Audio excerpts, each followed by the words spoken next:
Welcome to The Explainer. Today, we're tackling a question I know a lot of you have. How in the world do you actually order from AliExpress if you're in Bangladesh? Okay, let's just dive right into the big one. This is the question that stops most people dead in their tracks before they even start browsing.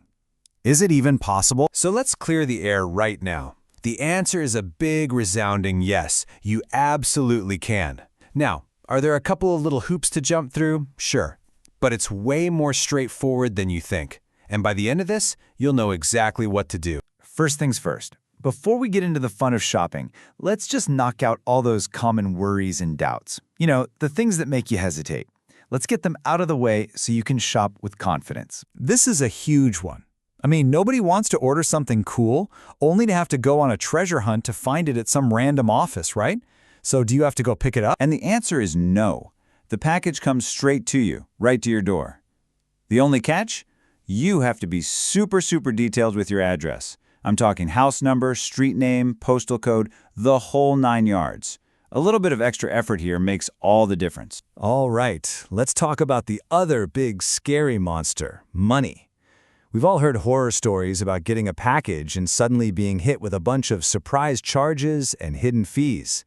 Is that what's going to happen here? And this is maybe the best news of all. What you see is what you pay. Seriously, the final price you see at checkout already has everything baked in. The product, the shipping, all of it. So no nasty surprises when it arrives. It's actually super straightforward. Now, look at this number, 95%. Let that sink in for a second. That means that for almost anything you can think of on that massive site, you can get it shipped. That's not just a statistic, that's a whole global marketplace opening up. So the doors are open and there are no surprise fees. Awesome. Now for the really fun part. How do you navigate this giant marketplace to find the best stuff from sellers you can actually trust? Okay, it is time to put on your detective hat, because finding a good deal isn't just about the price. It's about finding a trusted seller. This checklist, this is your toolkit. You're looking for proof. How many have they sold? What are the reviews, especially the ones with photos, say? Does the seller have a good rating? A quick 5-minute background check like this is your absolute best defense. And check this out. This is a classic trap. At a quick glance, seller A looks like a no-brainer, right? The product's cheaper. But then, whoa, look at that shipping fee. Seller B's product seems more expensive, but their shipping is way less. And what happens in the end? The total cost is exactly the same. This is why you always look at the final total price. Okay, you did the research. You found the perfect item from a seller you trust. You add it to your cart, you click checkout, and then you hit what our source calls the main hassle of this whole thing. Here's the issue. As you're browsing, everything is nicely shown in Taka. It's easy. But the second you go to actually pay, the entire system flips over to US dollars. And that means your regular, everyday local card, it's just not going to work. So, if the currency switch is the locked door, this is the key. A dual currency card. It sounds fancy, but it's really not. It's just your normal debit or credit card that you've asked your bank to unlock for payments in other currencies, like US dollars. Getting this set up is a pretty simple, if slightly old-school, 3-step dance. First, just call your bank and ask if your card can even do this. If they say yes, you'll need to pop into a branch with your card and your passport.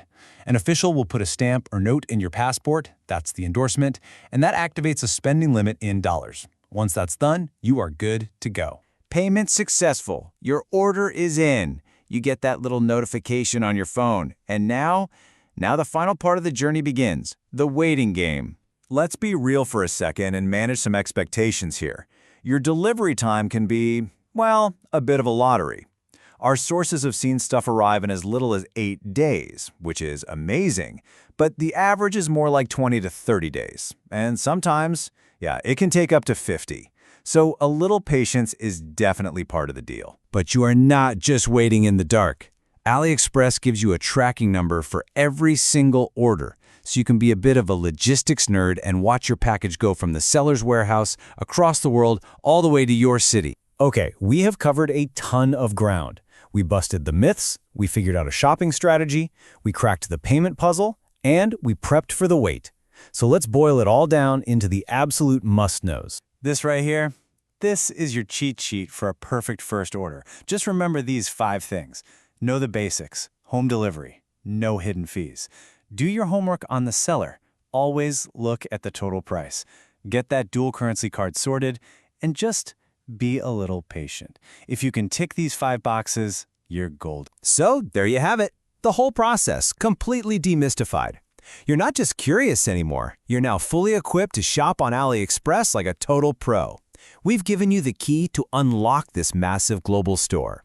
So the only question left is, what are you going to unlock first?